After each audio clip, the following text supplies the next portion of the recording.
Okay.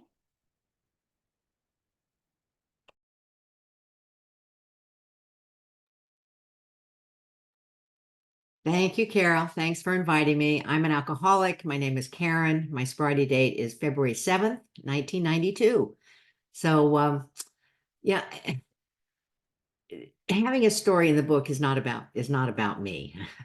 It's about the power of the message of Alcoholics Anonymous. I mean, it's all of our story. Anybody could have written this story because I've had a lot of people say, this was my story. Of course it is.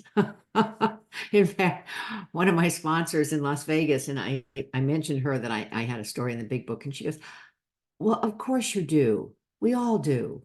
And that's so true, And the only reason I think it's important that you know me and it's my story is because I don't want people, especially young people, to think we're just a bunch of old dead white guys. We're real people that have real lives and real personalities, and we're still kicking and loving AA. I think that's really an important thing to know. So I've been sober. I was only about 6.5 years sober when this was written. And I was living I got sober in Southern California. And in about 3.5 years, my life started coming back. And I was up in San Francisco. I got to live there for 10 years. And so people always say, well, how'd you get I didn't, GSRs, we're going around to meetings with a form. And they were saying, they're thinking about coming out with a 4th edition of the big book, just like they did late last year about coming out with a 5th edition of the big book. Of course, my ego is going, I hope I make the cut. I hope I make the cut. But I also know that whatever stories need to be in the 5th edition, God will make sure the right stories are there. So we're sitting in this meeting, and to this day, my friend Linda still takes full credit for my story being in the 4th edition of the big book of Alcoholics Anonymous, because she got our little group of gals together, and she's the one going, come on, you guys, come on, let's do this. Let's do this. It's a once in a lifetime. Come on, come on. And I'm the one going, no. What are the odds? That's crazy. I'm thinking tens of thousands of stories would have been submitted. And, my dad was an alcoholic and a gambler. So, I've been calculating odds since I was 8 years old. These were not good odds to me. But she wore us all down, and we all submitted our story. And 2 years passed, 2 years. And I got a letter, and it said, thank you for your submission. We'll be getting back to you. I thought it was a form letter, and everybody got the same one. Their letter said, thank you for your submission. We won't be getting back to you. And then another year passed, and I got a call from central office in San Francisco. And they knew where to find me. I always want central office to know where to find me, always, so you can know where to find me. So central office calls and said, GSO in New York wants you to call them. And I thought, oh no, I'm in trouble. What am I? Oh, it was like being called to the principal's office. It was terrifying. And they said, well, they didn't even tell me why. So I called New York, and they said that they read parts of the story to make sure it was mine. And thank God I didn't drink. Geez, 3 years had passed, and I was only 6.5 when I wrote it. And I was in my office, and they said it had been selected for the 4th edition. So I closed my office door and burst into tears. And my first question was, how many had been submitted? Only 2,500. I thought there would have been a lot more than that. Guess what? This time, you know how many have been submitted for the 5th edition? 2,500. I know that young people don't write like that concerns me. I would have thought tens of thousands, especially with, getting the word out like we did with Zoom and worldwide. And so 2,500. And so then I said, well, how'd you pick them? What was the criteria? What were you looking for? And they said we were looking for 3 things. 1, you couldn't quit drinking. 2, something happened. And 3, your life changed. That's all of our story. Each and every one of us. The only difference is I wrote it down under duress. I didn't even want to. And so it's just it's a worldwide gift. It truly is. It's an amazing thing. And I'm so humbled and honored to be able to share this with you today. So, and so one thing, once you submit your story and they accept it, you sign away all rights and they can do anything they want. They changed the title. Originally, the title was The Queen of Denial, which I thought was really appropriate, frankly, but and the first sentence was, until I found Alcoholics Anonymous, I thought denial was a river in Egypt. Also, I thought a really great opening sentence. They took out every reference to every country, every city. They completely whitewashed, not in a bad way, all of that, because I think they wanted to be universally relatable rather than geographically, like distinct.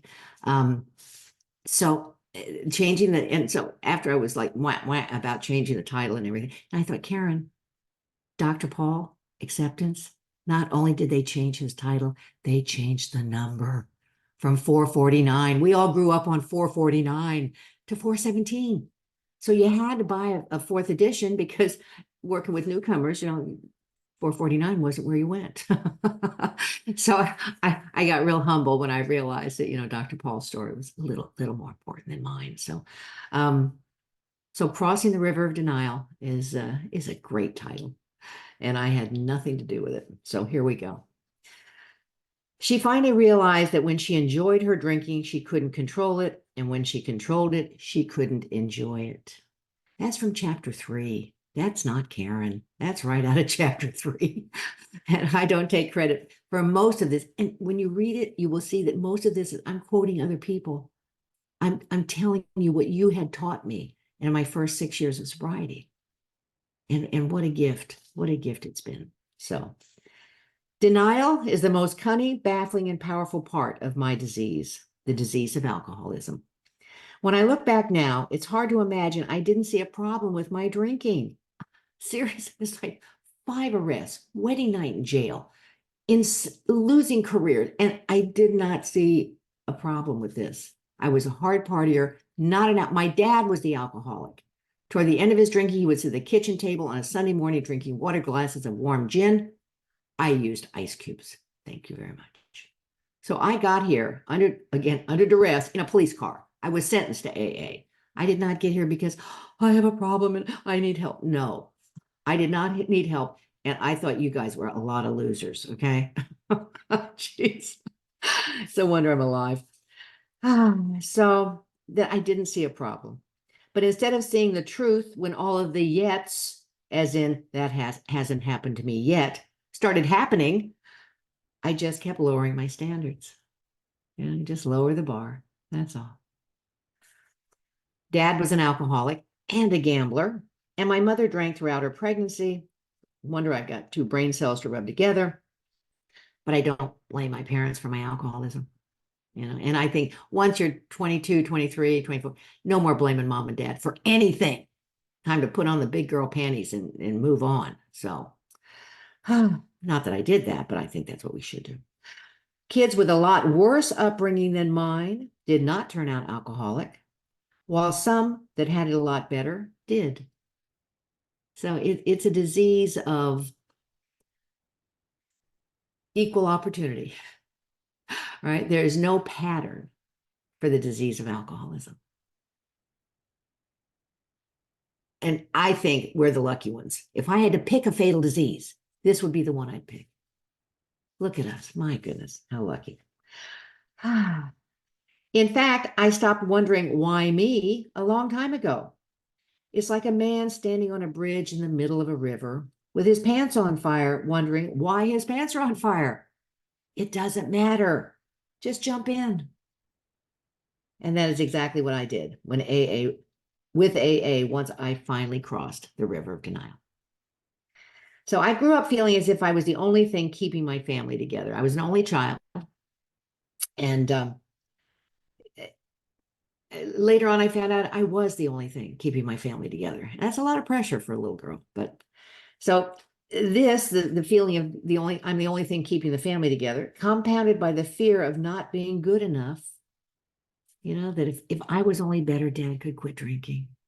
If only he loved me more, he'd be able to do the right.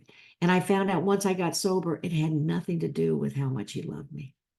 It's a disease that is stronger than a parent's love for their children. I never want to forget that, and I don't want to fool with it either. This, compounded by the fear of not being good enough, was a lot of pressure for a little girl. Everything changed with my first drink at the age of 16. All the fear, shyness, and dis-ease evaporated with that first burning swallow of bourbon straight from the bottle during a liquor cabinet raid at a slumber party. For the first time, I didn't have to be perfect. For the first time, I could just be myself. Dry heaving into a paper bag was okay. So just quickly, I had a great childhood until I was 4. And that's when my mother left. And she left for a married man. She liked married men. What can I say? My dad was married when they first started dating. So and not that life with my dad as an alcoholic and a gambler was easy, but she left when I was 4. And my dad took me to my grandmother's, who adored me. But he knew that she was too old to raise me. So he asked her to come back. And I didn't know any of this. Asked her to come back when I was 6. And she did. And she was a good mom for a while until I was 16. And then she left for a married man again. But that whole feeling of I'm the only thing keeping the family together, it was real. And I didn't find that out until I was 16. But that was a real pressure that, for a little girl was a lot. So the liquor cabinet slumber party. I got drunk, blacked out, threw up, had dry heaves, was sick to death the next day, and I knew I would do it again. I knew it. For the first time, I felt part of a group without having to be perfect to get approval. And thank God I was, my boyfriend through high school was not a drinker, or I would have been a teenage alcoholic, absolutely positively. So I got through high school as normal. And I went through college on scholarships, work study programs, student loans. Classes and work kept me too busy to do much drinking. Plus, I was engaged to a boy who was not an alcoholic. However, I broke off our relationship during my senior year in college after discovering drugs, sex, and rock and roll. My life changed forever. So drugs, sex, and rock and roll, companions to my best friend, alcohol. That was always number 1.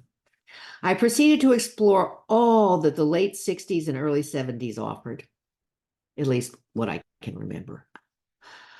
After backpacking around Europe, so after college, my best friend and I from first grade went out to California, stayed 2 years. We didn't like it.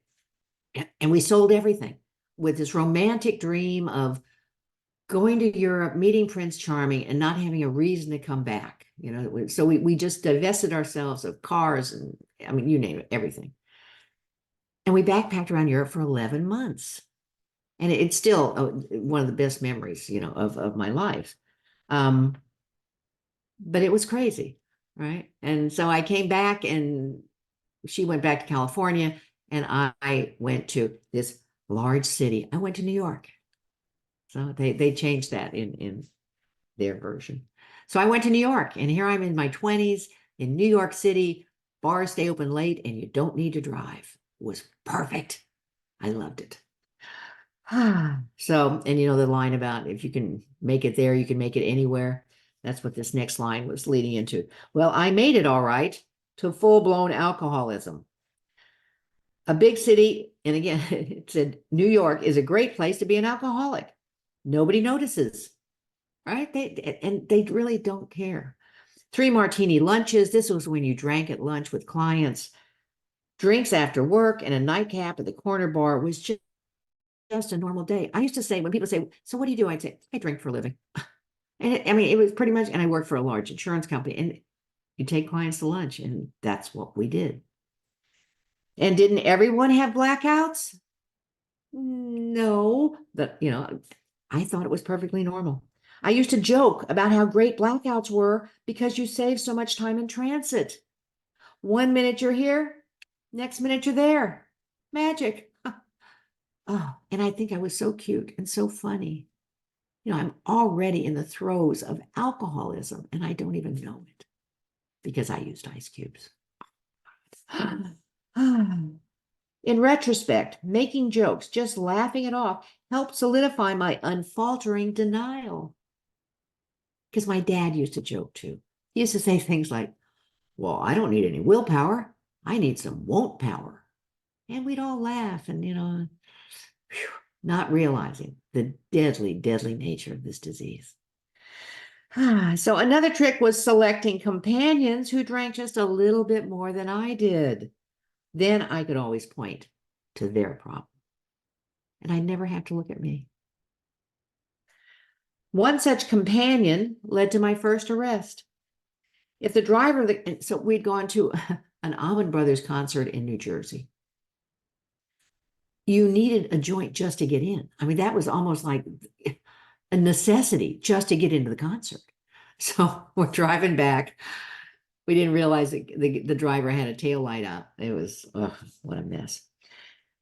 So if the driver had only pulled over when the police lights flashed, and it was for a tail light, but no, he's in a Volkswagen and he's going to outrun the police car.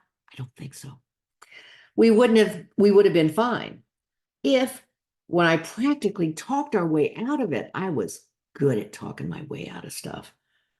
If the driver had kept his mouth shut, we would have been fine. But no, he started babbling about he was in rehab and he was in a methadone program and on. And I'm going, shut up. Oh my God. So I got off with a misdemeanor, which, by the way, is still on my record because it's an arrest. Even though it was a misdemeanor, I still can't get a global entry pass because of a 1974 misdemeanor pot bust in New Jersey. So with a misdemeanor, and for years, I completely discounted that arrest. I didn't even count it because it was all his fault. Whew. I simply ignored that I had been drinking all day, and what was I doing with people in methadone programs? But I was the perennial victim, always the victim. They're doing it to me. If he had just kept his mouth shut. Wah, wah, wah, wah. One morning while I was at work, a hospital called telling me to get there quickly. My father was there dying of alcoholism, and this was in Tampa. The first time I came to Tampa was in New York. And but they took out the reference to the cities. So it's that he was dying of, I need to get there quickly. My father was there dying of alcoholism. He was only 60. I had seen him in the hospitals before, but this time was different. So I just packed a small bag and I went down there. And no, they took out the P story. See, I don't think you're going to have too many P stories in Alcoholics Anonymous, frankly. And when I was in New York, I'm not going to take up the time to tell the story, but it was a great P story. I got thrown out of the Plaza Hotel for peeing in the lobby, but it was with a lot of decorum. Okay. I mean, it wasn't just, and I didn't see a problem with his behavior. Oh my God. The nice thing about the Plaza, they don't just throw you out, they escort you out. A lot of decorum. And I got to use the line I'd always wanted to use my whole life over my shoulder going, I've been thrown out of better places. That's not true. That's probably the best place I was ever thrown out of. They took out the P story, which I was very disappointed in. So my dad is 60 years old. He's dying of alcoholism. I get on a flight with a small bag, and his stomach is distended out to here. He's peeing in a bag on the side of the bed. It's a painful, painful death. It really was. And I've seen it in hospitals before, but this time it was different. With stomach sorely distended, swollen with fluids, his non-functioning kidneys and liver could no longer process. He lingered for 3 weeks. Alcoholic death is very painful and slow. Not that that's ever scared us, but seeing him, we gotta die of something. Seeing him die of alcoholism convinced me I could never become an alcoholic. I knew too much about the disease. I knew I would just make up facts and believe them to my toes. And I absolutely believed I couldn't be an alcoholic because I used ice cubes and I knew too much about the disease. I knew too much about the disease. There it is. Had too much self-knowledge to ever fall prey. And this is something that, there's a difference between shame and guilt. This gives me shame and guilt. So guilt says, I did something bad. Shame says, I am bad. And this experience gives me a little bit of both, to tell you the truth. So I told you my grandmother who raised me between 4 and 6. My dad was an only child. I'm an only child. My grandmother loved me more than any human being has ever loved a little girl. And again, my dad's an only child. But I was already in the party, and nothing stands between me and the party when I am in my disease. Nothing. So when my dad finally did pass, I shipped his body back to Southern Illinois without attending the funeral. I could not even help my grandmother bury her only son. I let my grandmother bury her son by herself because I wouldn't let it get ahead of the party. Because by then I was inextricably involved in an affair, the party, hats and horn, mired in sex and alcohol. And I let my grandmother bury her only son alone. But that's where this disease takes me every time. It always will. And it breaks my heart. Plummeting into the pitiful and incomprehensible demoralization that relationship became. I never went back to New York. I abandoned my job. I abandoned my apartment. I just never went back. The demoralization that the relationship became. I had my first drunk driving arrest. It terrified me. I could have killed somebody. I was driving in a total blackout. I came to handing my driver's license to the officer. So I'd already been having a conversation with this guy. God only knows what I was talking about. So I came to handing my driver's license to the patrolman. I swore it would never happen again. 3 months later, it happened again. Because I didn't know what the problem was. I thought I knew what an alcoholic was. I had no idea that once I start, I cannot control the amount I take. It tells me exactly what an alcoholic is on page 44, first paragraph of We Agnostics. One sentence tells me exactly what it was. That's the self-knowledge I needed. But I didn't have that then. So I swore it would never happen again because, again, driving in a blackout, that scared me. 3 months later, it happened again. What I didn't know then was that when I put alcohol in my body, I am powerless over how much and with whom I drink. All good intentions drowned in denial. So I remember joking about how most people spent their entire lives without ever seeing the inside of a jail. And here, a woman of my stature, I love that line, my stature, had been arrested 3 times. 3 times. I finally started counting that first arrest, the Allman Brothers concert. So 2 DUIs and 1 tail light, not my fault. Thank you. But I would think I've never really done hard time. See, the denial, the rationalization, I could rationalize anything. And rationalize is just 2 words, rational lies. And I put those together and man, I go to the bank. So my rationalization was, I've never really done hard time. I've never really spent the night. Never actually spent the night in jail. And then I met Mr. Wrong, my husband-to-be, and all that changed. I spent my wedding night in jail. I look back now, it's like, how could I not see a problem? And I'd say things like, well, maybe I was starting a new wedding planner trend. Oh, God. Spent my wedding night in jail. Like every other time, however, it wasn't my fault. I was the perennial victim. And I know today the most successful active alcoholics are really good victims. If you're doing it to me, then it's not my fault, and I don't have to. Man. Oh, God. There we were, still in our wedding clothes. If he had just kept his mouth shut after the police arrived, we would have been fine. It wasn't my fault. I had them convinced, again, I'm talking my way out of it, had them convinced that he had attacked the valet because our wedding money was missing. Not true.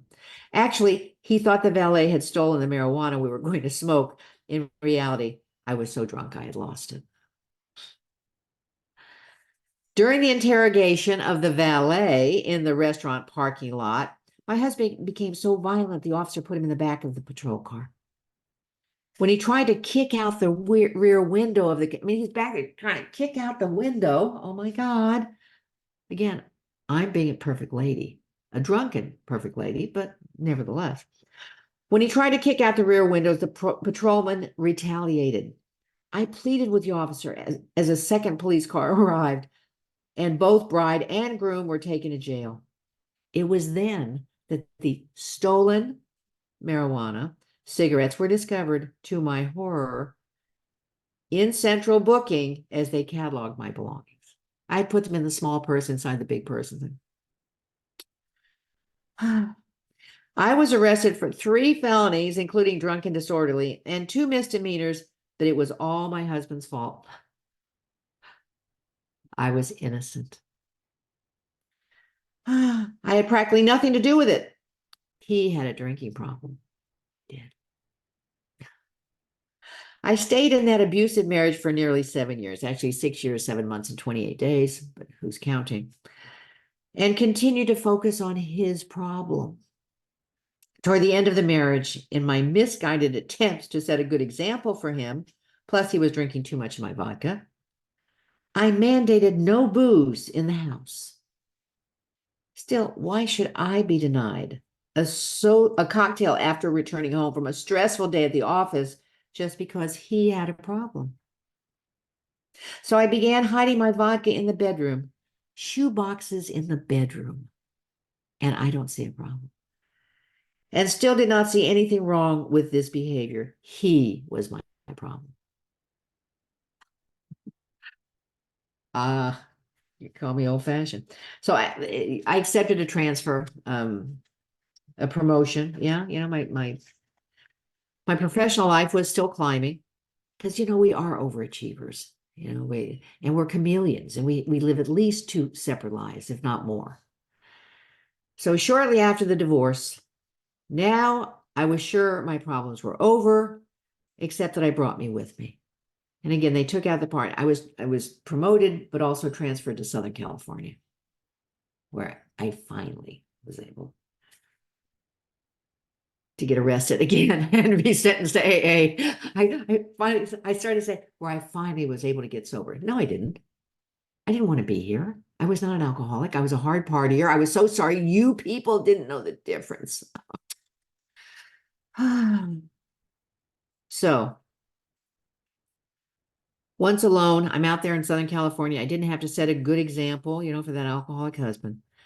Now, I was sure my problems were over, except I brought me with me. Once alone in a new place, Southern California, my drinking really took off because I didn't have to set a good example anymore.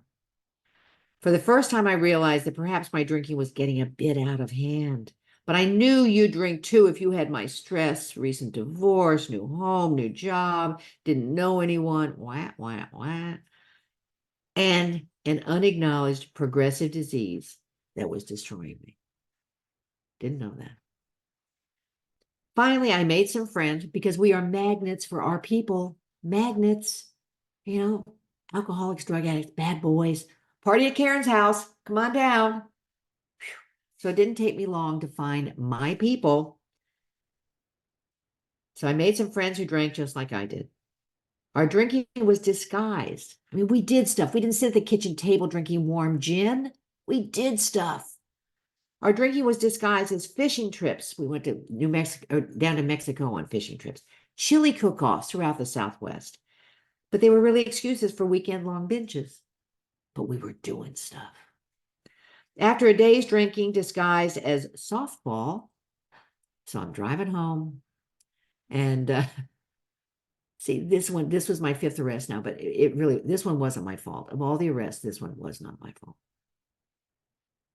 I'm driving home, been drinking all day, and this old lady pulled out in front of me.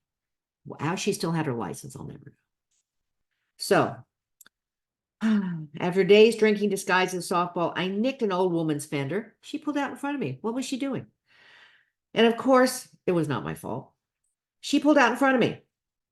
That the accident occurred at dusk and I'd been drinking since 10 a.m. had nothing to do with it. My alcoholism had taken me to such depths of denial, and heights of arrogance that I waited for the cops. I waited for the police. So they'd know it was her fault, too.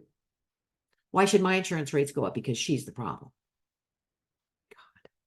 Well, it didn't take them long to figure out who the problem was.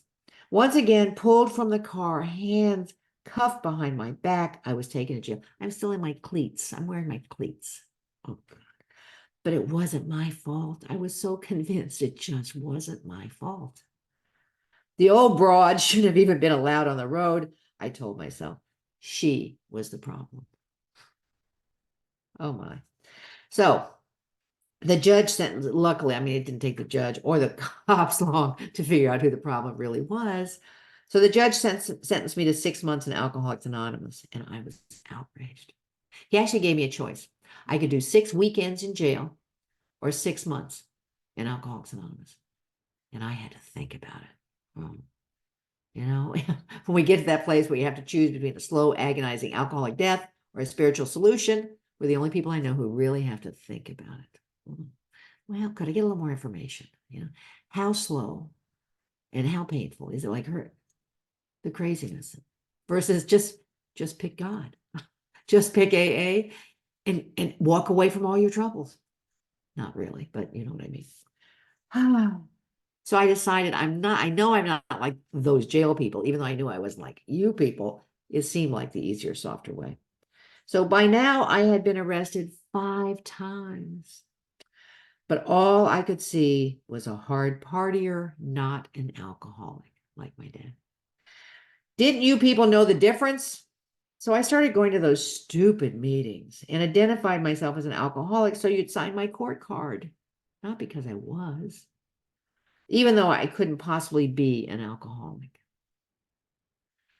And you know, I always loved the meetings. I just hated all of you because you were so happy and huggy and perky. And it's like, I have problems.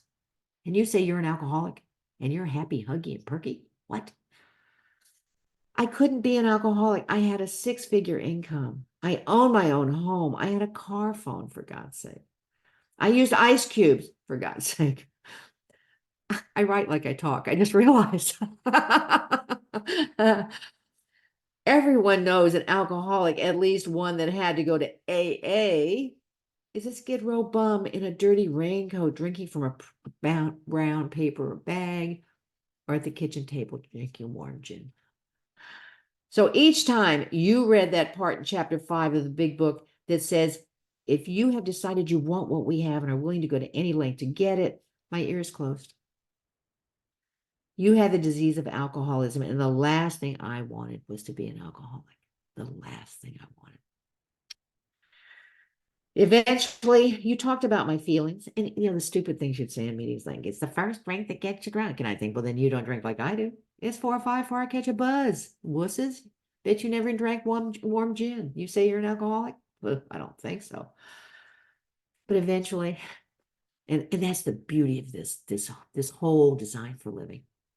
If you stay with us long enough, you will catch the disease through your ears. And thank God that's what happened to me.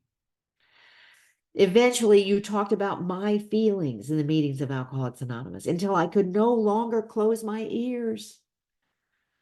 I heard women, beautiful, successful women in recovery, talk about the things they had done while drinking, and I would think, well, I did that. Or I did worse than that.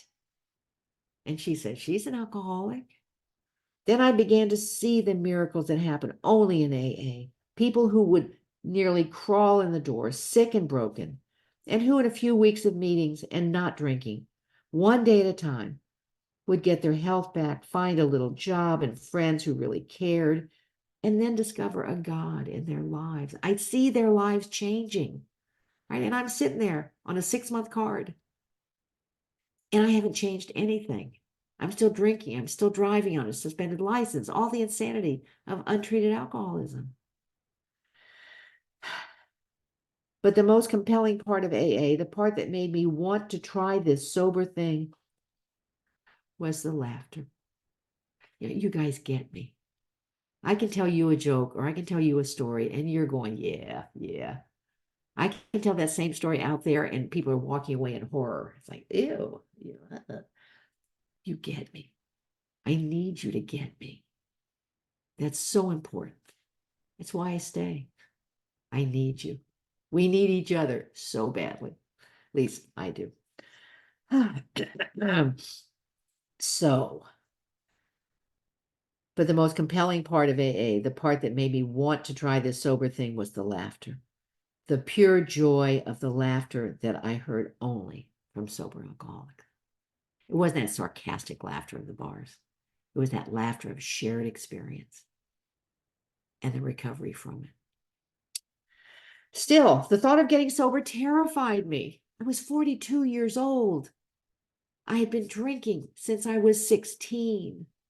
I had no idea what a sober woman was or who I would be. It was terrifying. I hated the woman I'd become, a compulsive, obsessive, daily drinker, not dressing on weekends, always afraid of running out of alcohol. I start thinking about a drink at noon when I'm at work and would leave the office earlier and earlier. Or promising myself that I wouldn't drink that night, I'd invariably find myself in front of the refrigerator with a drink in my hand and ice cubes, thank you, vowing tomorrow, I won't drink tomorrow. I despised all of it, but at least it was familiar. I knew this woman. I had no idea who a sober woman was. I had no idea what sobriety felt like, and I could not imagine life without alcohol. I had reached that terrible, terrifying jumping off point where I couldn't drink anymore, but I just couldn't not drink. For almost 23 years, I had done something nearly every day of my life to change reality to one degree or another. Yet I had to try this sober thing. You guys scared the bejesus out of me, but I wanted what you had. To this day, I'm amazed at people who get sober before the holidays. I couldn't even attempt it until after Super Bowl. You know, one of my biggest fears was once I get sober that I wouldn't like football anymore. I still love football. Today's a big day. Go Bucks. Anyway, one last blowout party when I swore I wouldn't get drunk. When I put alcohol in my body, I'd lose the ability to choose how much I drank. And Super Bowl Sunday that year in 1992 was no different. I ended up on somebody's couch instead of my own bed and was sick to death all the next day at work.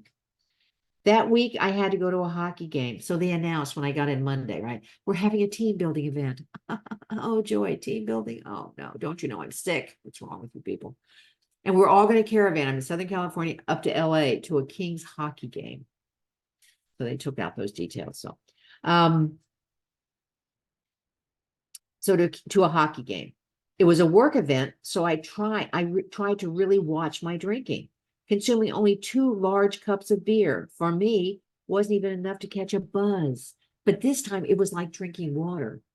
2 big hockey beers. It was like nothing. I got no relief at all.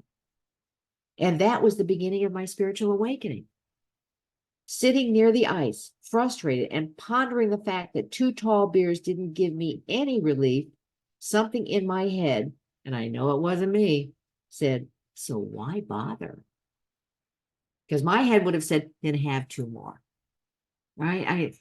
I don't know where that thought came from. So why bother? At that moment, I knew what the big book meant in chapter 3. Meant about the great obsession of every abnormal drinker being to somehow, someday control and enjoy his drinking. On Super Bowl Sunday, when I enjoyed it, I couldn't control it. And at the hockey game, when I controlled it, I couldn't enjoy it. There was no more denying that I was an alcoholic. Just like my dad. What an epiphany. So I went to a meeting of Alcoholics Anonymous the next night, knowing, for the first time truly as a member of Alcoholics Anonymous. I'd been sitting there 5 months on a 6-month court card, doing everything an untreated alcoholic does until that night. I went to a meeting of Alcoholics Anonymous the next night, knowing I wanted what you had. I sat in that cold metal chair, just as I had for the past 5 months, and read step 1 on the wall, on those ubiquitous window shades, for the 100th time. But this time I asked with all my heart for God to help me. And a strange thing happened. No bargaining. No more. If you do this, I won't do. If you no, it was just God help me. And a strange thing happened.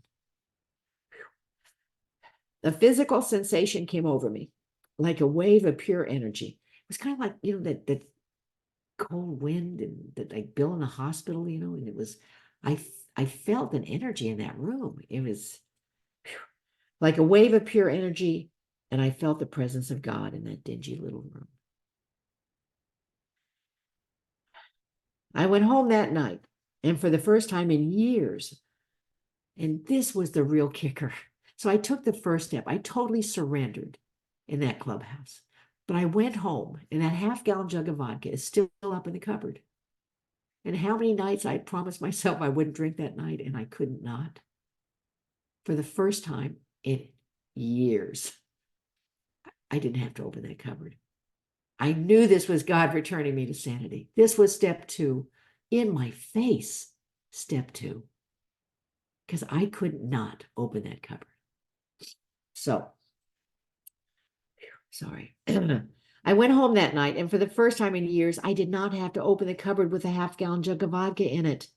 Not that night or any night since. What? I have not had to open a cupboard or a medicine cabinet, not mine or yours, in nearly 32 years. And I couldn't go a day without drinking. Is that God? I think so. It's certainly not Karen. God had restored me to sanity. Step 2, took step 1, step 2 followed immediately, because God knew that I was weak. I was a mess. And I think he knew he had to just step up the pace a little bit if I had any hope of sticking this out and staying with you guys. So God had restored me to sanity, and I took step 2 the very moment I surrendered and accepted my powerlessness over alcohol and the unmanageability of my life. Whew. You can't make that stuff up. You just can't. It's the miracle of my early sobriety, and the dots, unbelievable. So I attended at least a meeting every day. This was when we were still smoking. Emptied ashtrays, washed coffee pots. And on the day I took my 30-day chip, oh, it was a precious piece of metal. Golly. A friend took me by the hand and drugged me out to Anaheim. They took that out too. But to an AA, it was a big convention, big AA convention in Anaheim. I was an alcoholic. I was in absolute awe of the power of 2,000 plus sober alcoholics and Al-Anons and their families holding hands and saying that final prayer to get. I was levitating out of there. The energy, the joy was something I never experienced. And in 30 days, I got to experience that. So, holding hands, saying the final prayer together, and I wanted to stay sober more than I wanted life itself. So when I got home, I've forgotten all these details. When I got home, I remember getting on my knees in my bedroom, and I begged God on my knees to help me stay sober one more day. And I said, I don't care what it takes. I want this more than I want my next breath. I begged God on my knees. I told God, take the house, take the job, take everything, if that's what was needed for me to stay sober. That day, I learned 2 things: the real meaning of step 3, and to always be really careful what you prayed for. God took it all, everything. In my first 9 months, I lost everything. So after 5 months of sobriety, I lost that 6-figure job with the firm. The wreckage of my past had caught up with me, and I was out of work for a year. But the magic was, nobody did it to me. For the first time in my life, I was not a victim. I knew I did it to me. My drinking, the crappy work I was doing. I was fired by my 3 largest clients in a 5-day business period. Coincidence? No. That job would have been lost whether I was drunk or sober, because my work had just, toward the end, was terrible. But thank goodness I was sober, or I probably would have killed myself. because that job was who I was, right? Without that, I was nothing, or so I thought. When I was drinking, the prestige of the job was my self-worth, the only thing that made me worth loving. Now I was starting to love myself because you, had unconditional love me until I could. At 5 months, I realized that the world might never build a shrine to the fact that I was sober. But maybe a plaque, something? No. I understood that it was not the world's job to understand my disease. Rather, it was my job to work my program and not drink, no matter what. And I think that's what God knew God needed to show me. And I lost everything. I had my heart broken. I lost the house. I didn't work for a year. I mean, I lost, and I had to rely on God because I didn't have anything else. I had to rely on you because I didn't have anything else. And what a great gift that was. And I knew nobody was doing it to me. Wow. So at 9 months of sobriety, I lost the big house that I bought just to prove to my mother that I was fine after the divorce, that I bought to prove to you I couldn't possibly be an alcoholic, as long as I look good on the outside, right? In between 5 and 9 months, my house was robbed. I had a biopsy in my cervix. I had my heart broken. He broke up with me on the day I lost my career. It's like, Frankie, you could have timed this a little better. But he had 4 years. He was a god. And he said something. Again, I think God put him in my life for this reason. I had to change my sobriety date. Okay. I didn't know pot counted. I swear to God, I didn't. And I had some, I smoked for a few days and I threw it away. Nobody told me I had to. It just didn't feel right. I threw it away. And I was in a meeting of Alcoholics Anonymous, and a guy had come back from Las Vegas saying he had just lost 6 years of sobriety because he smoked a joint in Las Vegas. And I thought, what? You mean that counts? What? And I'm whining about having to change my date and wah, wah, wah, wah. And Frankie said, Karen, we have the rest of our lives to take chips. We only have today to be honest. A life-changing, pivotal moment that has defined my sobriety ever since. I can't lie anymore. And lies are not color coded, right? There's no such thing as a white lie. It's still a lie. And I can't do that. And I had to learn the difference between brutal frankness and rigorous honesty.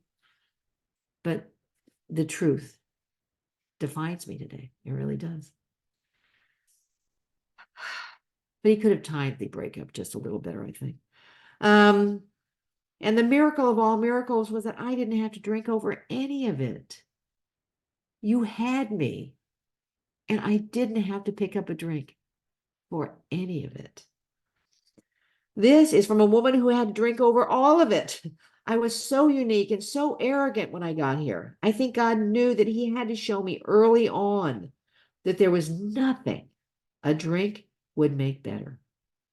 He showed me that his love and the power of the steps and the fellowship could keep me from picking up a drink one day at a time, sometimes 1 hour at a time, no matter what.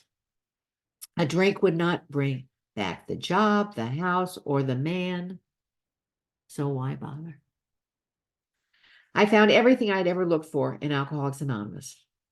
I used to thank God for putting AA in my life. Now I thank AA for putting God in my life. Because the God I have today is not the God I walked in with.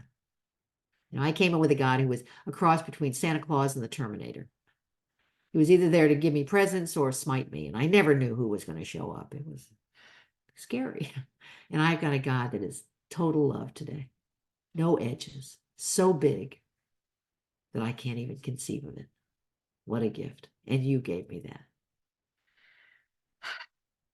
I found my tribe, the social architecture that fulfills my every need for camaraderie and conviviality. I learned how to live.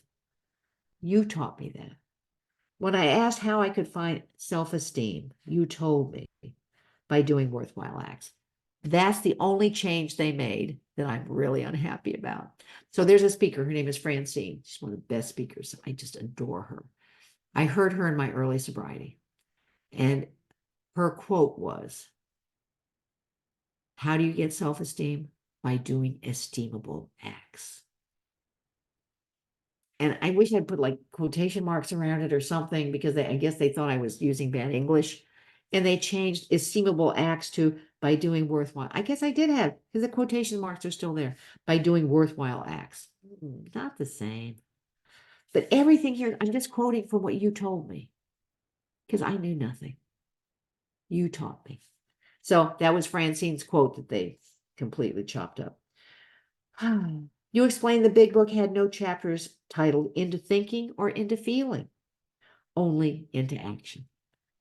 I found plenty of opportunity for action in AA. I could be just as busy and helpful to others as I wanted to be as a sober woman in Alcoholics Anonymous. I was never a joiner, but I got deeply involved in AA service because you told me if I did, I would never have to drink again. And that has been my experience. A plug for service. It's a reward for sobriety, a reward. You said as long as I put AA first in my life, everything that I put second would be first class. That has been my experience. This has proved to be true over and over again. So I continued to put AA and God first, and everything I ever lost was returned. Now, the promises don't tell me that, but this is my story. Has been returned many times over. The career that I lost has been restored with even greater success. The house that I lost has been replaced by a townhouse that is just in this. I was in San Francisco now. When the book came out. And it's just the right size for me. So here I am, sober, successful, serene, just a few of the gifts of the program for surrendering, suiting up, and showing up for life every day. Good days and bad days, reality is a wild ride, and I wouldn't miss it for the world. I don't question how this program works. I trust in my God, stay involved in AA service, go to lots of meetings, work with others, and practice the principles of the steps to the best of my willingness each day. I don't know which of these things keeps me sober, and I'm not about to try to find out. It's worked for quite a few days now, so I think I'll try it again tomorrow. Thank you. Thank you. I talked too long. I don't think we have time for questions.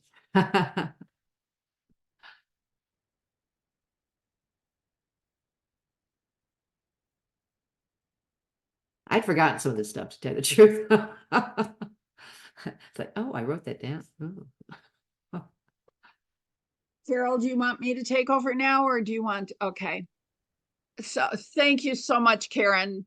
We've talked before about how so much of our story parallels, even though I got here several years younger. And longer, yeah, absolutely.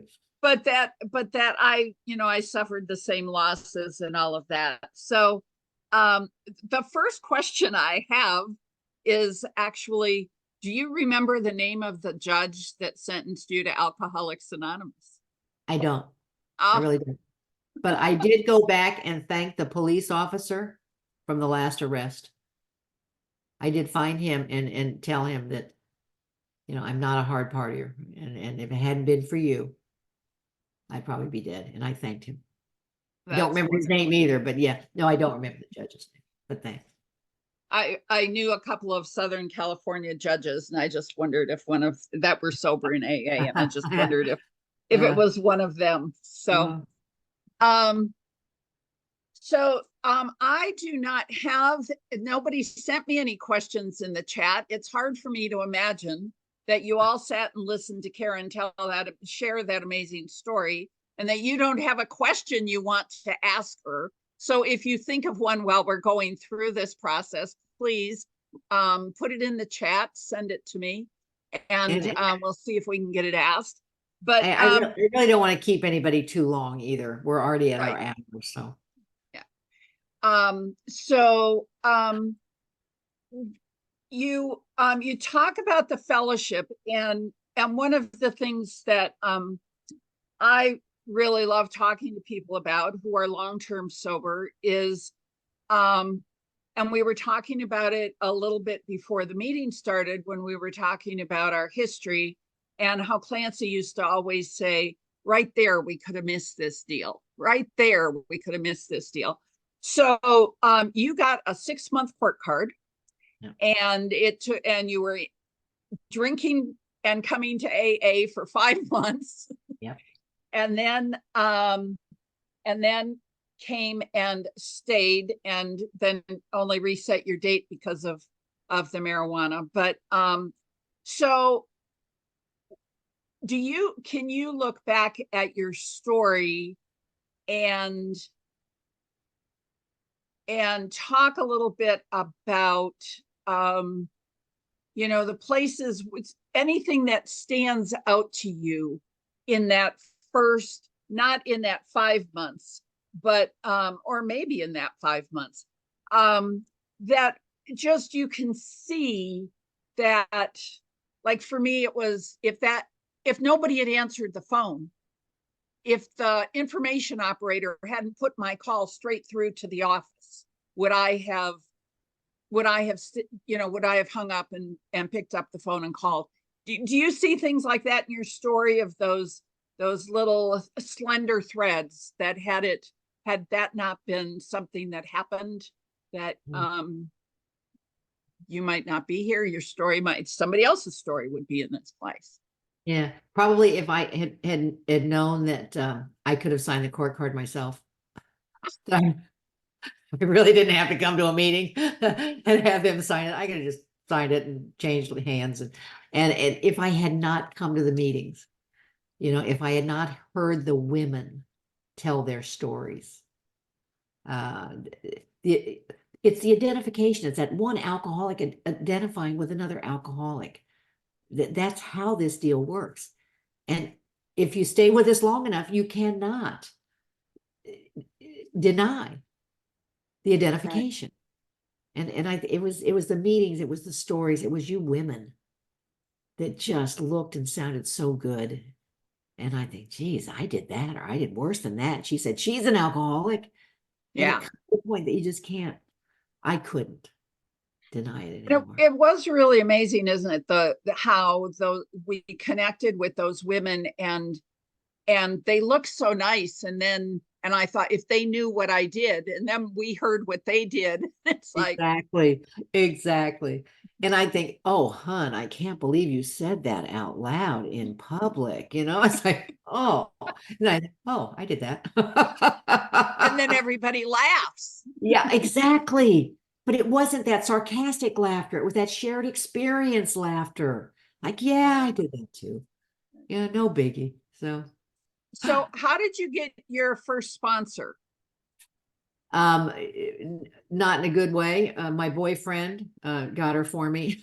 And as a result, she had said something, and so I didn't want to, I knew she wouldn't like it. And I just realized that State Line was a State Line last month. And with my current sponsor, I did a 5th step. There were things I had left out of my 4th step for 31 years.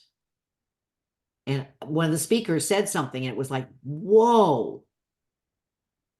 I've never said that out loud to another human. And Rena and I sat on a little couch there at the Tuscany Inn in Las Vegas, and I finished my 5th step with her.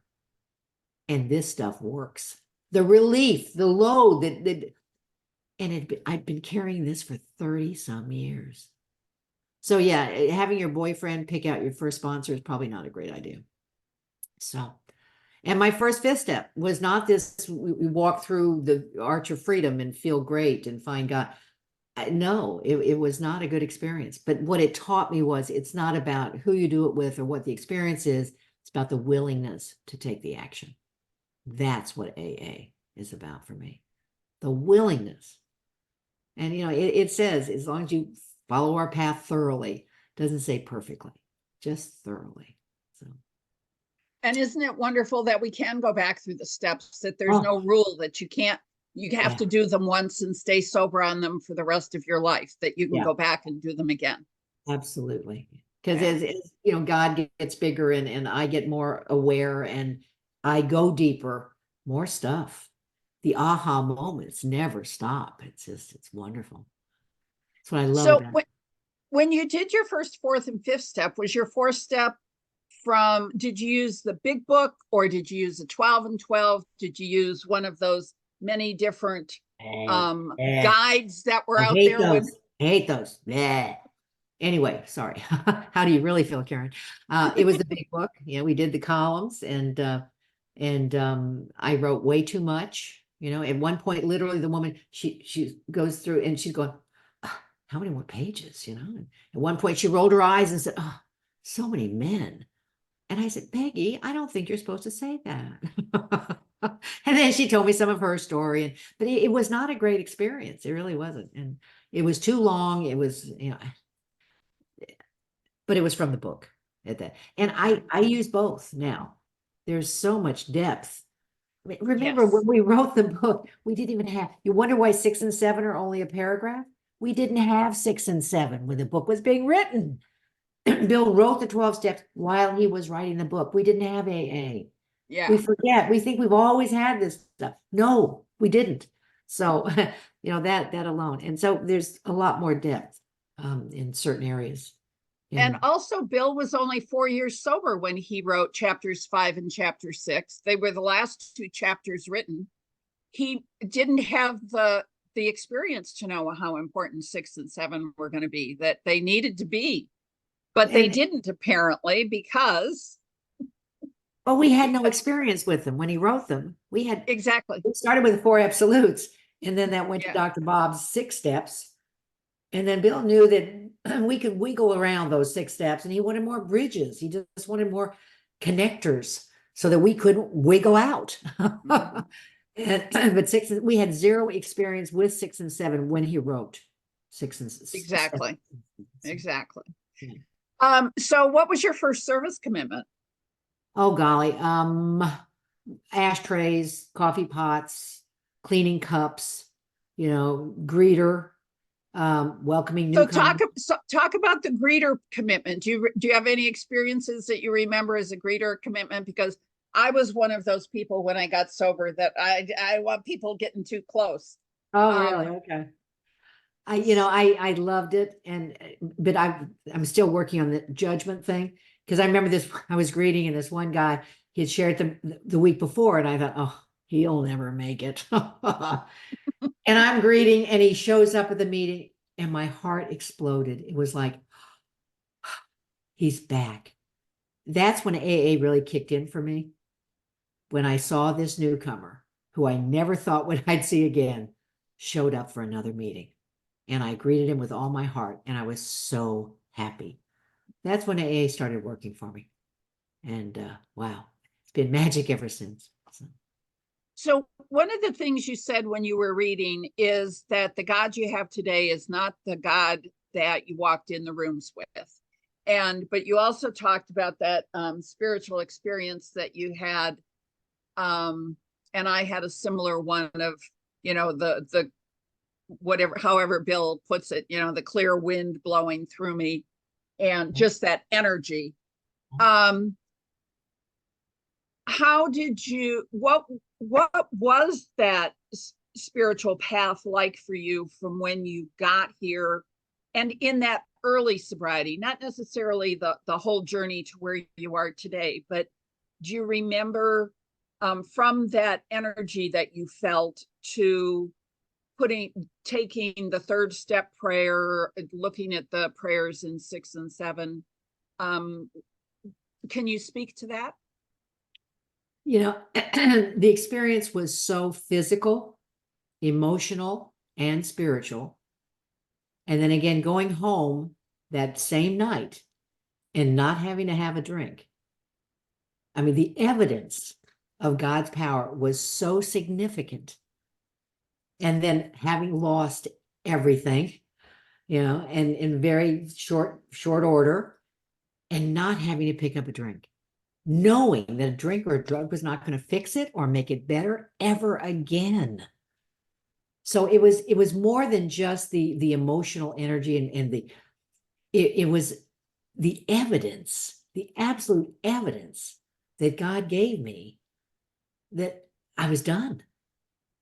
And one day at a time, and I still had all my drinking friends. But what you find out is they really want the old Karen back. Sure, they don't want to be a drunken slob, but they want the old Karen, the party Karen. And you're no longer as welcome. And I realized I needed to change friends and change playgrounds and just that shift in lifestyle as a result of the experiences of the energy and the God and the not wanting to lose it no matter what. I mean, just grasping that, clinging to the thought, so yeah.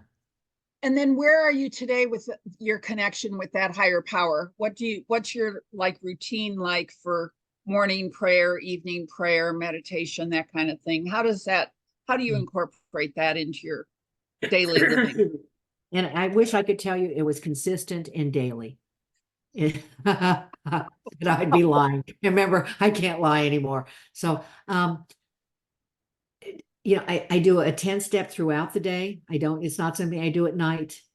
I try and test. Does it fill me? Does it drain me? Is this something that's kind and loving, or is this something I need to work on? I mean, it's a conversation and a relationship with my higher power that never ends.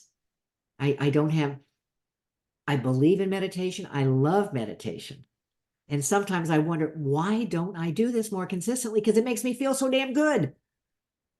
So there's still that self-sabotage a little bit, I think, going on that will always be there. And so I need to be more consistent. But like the next 3 weekends I'm gone. So I think, after Super Bowl. I still have a big Super Bowl party every year. I never want to forget. Last year, my Super Bowl cake said, Super Bowl 31, booze, 0. Yay.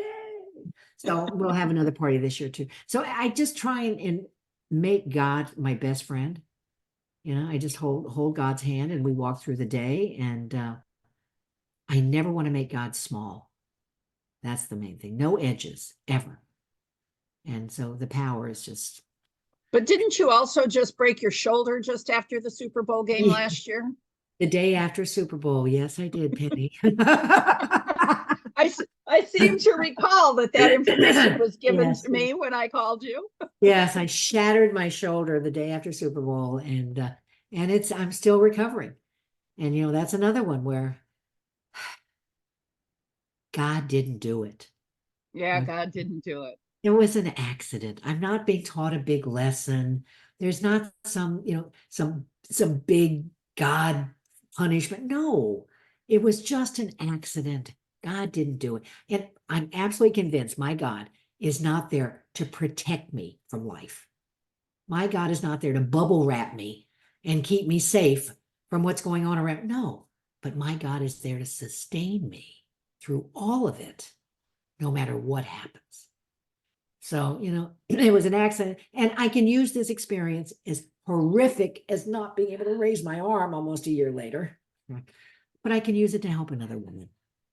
And you have. And you have. See, Thank you. Thank my you so much. sweetheart, my sweetheart. Okay, it's almost quarter after, so I really don't want to keep anybody much longer. So thank you, Okie Penny. doke. Can I just ask? There's a couple questions in the chat that people have sent. We'll touch on those real quickly, and then Of course, then absolutely. we'll turn it back over to Carol. So, one of the questions that somebody asked was, how did you start trusting other people? How did you start taking that distrust that we came in here with and start? And I think you've touched on that a little bit by the women sharing their experience, but can you elaborate on that a little bit more? Sure. Yeah, that's an interesting question and a kind of a tough one. I'm not sure we're supposed to trust everybody. I think it involves relationship. It involves some time. It involves communication. And this is not the bedrock of mental health, let's be honest. And so as far as trust, it's trust and verify. And truly, my true trust is only in God. It's the only thing that will never let me down. And if I'm expecting people to help me or heal me who have never been taught how to help or heal themselves, Yes. then I'm walking down the wrong path.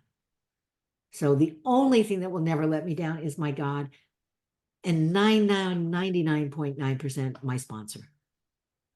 And some close girlfriends, but they'll let me down because they're human.